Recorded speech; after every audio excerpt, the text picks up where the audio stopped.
નમસ્કાર, આપ જોઈ રહ્યા છો ન્યૂઝ રાઉન્ડઅપ. આપની સાથે હું છું ઝરણા. સમાચારોની શરૂઆત સુરતથી. કોસંબા પાસે અકસ્માતની ઘટના સામે આવી રહી છે, જેમાં એકનું મોત થયું છે. કોસંબા રેલવે ઓવરબ્રિજ પર હિટ એન્ડ રનની ઘટના સામે આવી છે. પિકઅપ ચાલકે બાઇક ચાલકને અડફેટે લીધો હતો. બાઇક પર સવાર બે યુવકો પૈકી એકનું ઘટના સ્થળે જ મોત થયું છે. એક યુવક ગંભીર રીતે ઘાયલ થયો છે. પિકઅપ ચાલક અકસ્માત સર્જી ફરાર થયો છે. ઇજાગ્રસ્ત યુવકને સારવાર અર્થે સુરત હોસ્પિટલ ખસેડાયો છે. બંને યુવકો કિમ ગામના અંબિકાનગરના રહેવાસી હોવાનું સામે આવ્યું છે. તો અકસ્માતની ઘટના પિકઅપ વાન અને બાઇક વચ્ચે સર્જાયો અકસ્માત, જેમાં બાઇક પર સવાર બે યુવકો, જેમાંના એક યુવકનું ઘટના સ્થળ પર જ મોત થયું છે. અન્ય એક યુવક ઘાયલ થયો છે, જેને સારવાર માટે તાત્કાલિક ખસેડવામાં આવ્યો છે. કિમ ગામના અંબિકાનગર વિસ્તારમાં આ બંને યુવકો રહેતા હતા અને બાઇક પર તેઓ જઈ રહ્યા હતા. તે સમયે પિકઅપ વાન સાથે અકસ્માત સર્જાયો છે. જોકે કોની બેદરકારીથી અકસ્માત સર્જાયો તે વિશે કોઈ જાણકારી સામે નથી આવી, પરંતુ આ અકસ્માતમાં એક પરિવારે પોતાનો દીકરો ગુમાવવાનો વારો આવ્યો છે. એક યુવકનું મોત, અન્ય એક યુવક ઘાયલ. અન્ય એક યુવક છે તે પણ ગંભીર રીતે ઘાયલ હોવાનું સામે આવી રહ્યું છે, જેને તાત્કાલિક સારવાર માટે ખસેડવાની ફરજ પડી.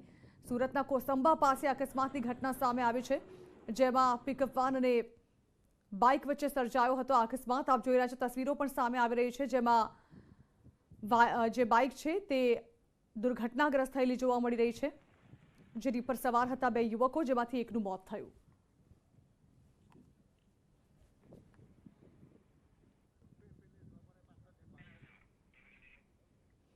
તો સુરતના માંડવીના વીરપોર ગામે એક એસટી બસે સર્જ્યો અકસ્માત. બાઇક ચાલકને અડફેટે લેતા ઘટના સ્થળે જ બાઇક ચાલકનું મોત થયું.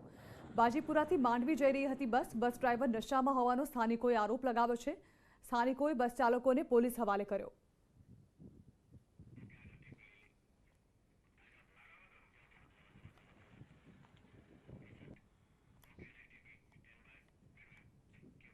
બીસીસીઆઈની હાઈ પ્રોફાઇલ લીગ આઈપીએલમાં ધમાકેદાર એન્ટ્રી કરવા માટે ગુજરાતની ટીમ તૈયાર છે. ગુજરાત ટાઇટન્સની ટીમે વિશ્વના સૌથી મોટા ક્રિકેટ સ્ટેડિયમમાં જર્સી લોન્ચ કરી. ગુજરાતીઓને આતુરતાપૂર્વક રાહ હતી કે ગુજરાતી ટીમની જર્સી કેવી હશે. આ લોન્ચિંગ સાથે જ ક્રિકેટ ચાહકોની આતુરતાનો અંત આવ્યો છે. જર્સી લોન્ચિંગ પ્રસંગે ટીમના કેપ્ટન હાર્દિક પંડ્યા ઉપરાંત કોચ આશીષ નેહરા પણ ઉપસ્થિત રહ્યા. બીસીસીઆઈના સેક્રેટરી જય શાહ અને રાજ્યસભાના સાંસદ પરિમલ નથવાણી પણ ઉપસ્થિત રહ્યા. વાદળી રંગની જર્સીની વિશિષ્ટ અને આકર્ષક ડિઝાઇન છે. ગુજરાત ટાઇટન્સ 26 માર્ચથી શરૂ થનારી આગામી આઈપીએલ 2022માં જબરદસ્ત પ્રભાવ પાડવા માટે આતુર હશે. જર્સી લોન્ચ થઈ એ પહેલા ગુજરાતના પરંપરાગત ગરબા સાથેનો એક રંગારંગ કાર્યક્રમ પણ યોજાયો હતો.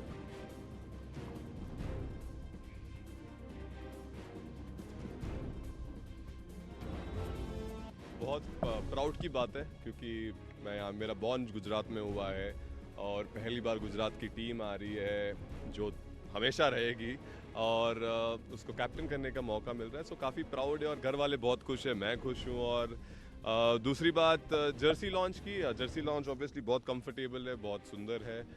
काफ़ी सोच गए, काफ़ी टाइम लगा इसको बनाने में, लेकिन आखिरी में जो भी रिजल्ट आया उससे बहुत खुश है.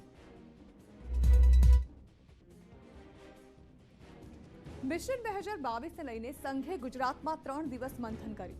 સાથે જ ત્રિદિવસીય વાર્ષિક બેઠકમાં સંઘની શતાબ્દીની ઉજવણીની તૈયારીઓ અને 2025માં शताब्दी वर्ष સુધી સંઘની શાખાને બમણી કરવાના વિષયો. गुजरात के लोगों ने, हमारे स्वयंसेवकों ने, समाज के बंधुओं ने राष्ट्रीय स्वयंसेवक संघ के कार्य को दशकों से यहाँ पूर्ण सहयोग सहभाग करते हुए इस कार्य को एक मजबूती देने में बहुत बड़ा योगदान किया है.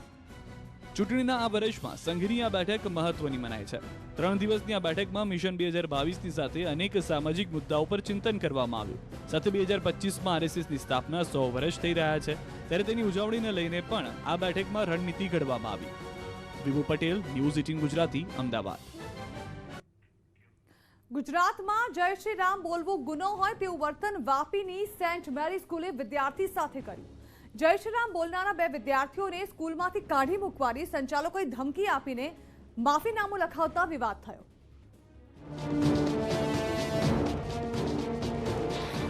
ઔદ્યોગિક નગરી વાપીના ચાણોદમાં આવેલી મિશનરી સ્કૂલ વિવાદના વંટોળમાં ફસાઈ છે. સ્કૂલમાં જય શ્રી રામ બોલવા પર વિદ્યાર્થીઓને મળી સજા. વિદ્યાર્થીઓએ જય શ્રી રામ બોલતા શાળાના સંચાલકોએ વિદ્યાર્થીઓને સ્કૂલમાંથી કાઢી મૂકવાની ધમકી આપી. સંચાલકો આટલેથી જ ન અટક્યા. તેઓએ વિદ્યાર્થીઓ પાસે માફીનામું પણ લખાવ્યું. ધોરણ 9ના 2 વિદ્યાર્થીઓએ સ્કૂલના કોરિડોરમાં એકબીજાને જય શ્રી રામથી સંબોધિત કર્યું, જેથી વિદ્યાર્થીઓ પાસે જય શ્રી રામ બોલવા બદલ લેખિતમાં માફી મંગાવવામાં આવી. આ ઘટના બાદ વાલીઓ અને હિન્દુ સંગઠનોના કાર્યકરોએ શાળા સંચાલકો સામે રોષનો વિડીયો પણ વાયરલ થયો હતો. એવું નથી કે આ શાળા પ્રથમ વખત વિવાદમાં આવી છે. અગાઉ પણ વિવાદમાં ઢસડાઈ ચૂકેલી આ સ્કૂલના વિદ્યાર્થીઓ સામે શાળા સંચાલકો દ્વારા કરાયેલી ગંભીર ચેષ્ટા બહાર આવતા લોકોમાં ભારે વિરોધ સાથે ભારે આક્રોશ ઉઠ્યો હતો. Bureau report, news 18 Gujarati. ઉનાળામાં ઊભા પાકને સિંચાઈની જરૂર પડશે, પરંતુ અધિકારીઓની બેદરકારીને કારણે છોટાઉદેપુર પંથકના ગામડાઓમાં વહી રહ્યું છે નિરર્થક પાણી.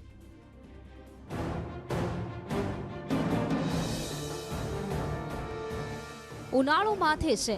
થોડા સમયમાં સિંચાઈ અને પીવાના પાણીની તંગીની ફરિયાદો પણ ઉઠશે. આ દરમિયાન પાણીના ફેરફારના દ્રશ્યો છોટાઉદેપુરમાં જોવા મળ્યા. ખેડૂતોને સિંચાઈનું પાણી મળી રહે તે માટે નર્મદાની માઇનોર કેનાલો બનાવી, પરંતુ સંખેડા તાલુકાના આંબાપુરા અને કછાટા ગામના ખેડૂતો માટે આ કેનાલો અભિશાપ સમાન બની રહી છે. કેટલીક કેનાલોમાં મસમોટા ગાબડા પડી જતા પાણીનો ફેરફાર થઈ રહ્યો છે અને આ પાણી ખેતરોમાં ફરી વળતા ઊભા પાકને ભારે નુકસાન પહોંચી રહ્યું છે. આ અંબાપુરાથી જે નર્મદા નિગમની માઇનોર નીકળેલી છે એ અમારે ખાસ જરૂર હોય તો પાણી આવતું નથી. અમને બિનજરૂરનું પાણી આવીને ગાબડું પડી ગયું છે અને એની અંદર ખેતરોની અંદર પાણી ભરાઈ ગયું છે અને આખી કેનલ બી જમે બી છે રહ્યું. ખેતરોમાં પાણી ભરાઈ ગયા છે, અમારે કોઈ કામ કરવાની પણ સમજ પડતી નથી. એમાં ખેતરમાં પાણી ભરાઈ ગયેલા એટલે અમારે કરવાનું એના કરતાં અમારે પછી આમ જે અંબાપુરાથી માઇનોર કેનાલ આવેલી છે એને રદ કરી નાખે કે પછી પદ્ધતિસર પાણી આલે. વર્ષોથી આ કેનાલોનું નથી તો સમારકામ થતું કે નથી કોઈ સફાઈ થતી. કેનાલોનું સમયસર સમારકામ ન થતા નિરર્થક વહી રહેલું પાણી ખેતરમાં બિનજરૂરી પહોંચે છે. આગામી ઉનાળો ખેતી માટે આકરો બનવાના એંધાણ છે, ત્યારે આ પાણીની કિંમત સમજીને જવાબદાર અધિકારીઓ કોઈ પગલાં લે તે જરૂરી છે. સહેજબ ખત્રી, ન્યૂઝ 18 ગુજરાતી, છોટાઉદેપુર. ઉનાળાની શરૂઆતથી જ સૂરજ દાદા આકરા પાણીએ દેખાઈ રહ્યા છે. ગરમીનો પારો સતત વધી રહ્યો છે, ત્યારે હવામાન વિભાગે હીટવેવની આગાહી કરી છે. હોળી પહેલા ગુજરાતમાં હીટવેવ. કાળઝાળ ગરમીમાં શેકાવા રહેજો તૈયાર. માર્ચ મહિનાના મધ્યમાં જ અત્યારથી જ આકાશથી અગનગોળા વરસી રહ્યા છે. એ રાજ્યમાં જે રીતે ગરમીનો પારો વધી રહ્યો છે તે જોતા લાગી રહ્યું છે કે આ વખતનો ઉનાળો આકરો હશે. હવામાન વિભાગના મતે રાજ્યમાં 3 દિવસ દરમિયાન મહત્તમ તાપમાનમાં 3 ડિગ્રીનો વધારો થઈ શકે છે. આ દરમિયાન હવામાન વિભાગે મંગળ અને બુધવારે યલો એલર્ટ જાહેર કર્યું છે. કચ્છમાં કાળઝાળ ગરમી પડવાની શક્યતા છે, જ્યારે અમદાવાદમાં 2 દિવસમાં ગરમીનો પારો 40 ડિગ્રીને પાર થઈ શકે છે. હીટવેવથી કેવી રીતે બચશો? ઉનાળાની શરૂઆત થતાં જ ઝાડા ઉલટી સહિતની બીમારીઓ પણ ભરડો લેતી હોય છે, ત્યારે આવી કાળઝાળ ગરમીથી બચવાની તબીબો પણ સલાહ આપી રહ્યા છે. ખૂબ પ્રવાહી એટલે પાણી વધારે પીવું જોઈએ, કારણ કે ડિહાઇડ્રેશન થવાના કે હીટ સ્ટ્રોક થવાના ચાન્સીસ અત્યારે ખૂબ વધારે છે. કારણ કે અત્યાર સુધી ઠંડીની મોસમ હતી, થોડી ઠંડક હતી વાતાવરણમાં, અને એકદમ જ આ હીટ વેવ આવવાથી બપોરના બી ખૂબ તાપ હોય છે. અને જ્યારે આપણે બહાર ફરતા હોઈએ અને જો પાણીની અછત તમારા શરીરમાં થઈ જાય તો તમારું લો બીપી થવાના ચાન્સીસ છે, લો શુગર બી થઈ શકે જો ખાવાનું આપ ધ્યાન ના રાખો તો, અને હીટ સ્ટ્રોક થવાના પણ ખૂબ ચાન્સીસ છે. હવામાન વિભાગના અનુમાન પ્રમાણે તો ઉનાળાની શરૂઆત આકરા તાપથી થઈ રહી છે. એ રાજ્યમાં મહત્તમ તાપમાન 37 ડિગ્રીએ તો પહોંચ્યું છે. માર્ચ મહિનાના અંતથી તાપમાનમાં વધારો થવાની સંભાવના છે.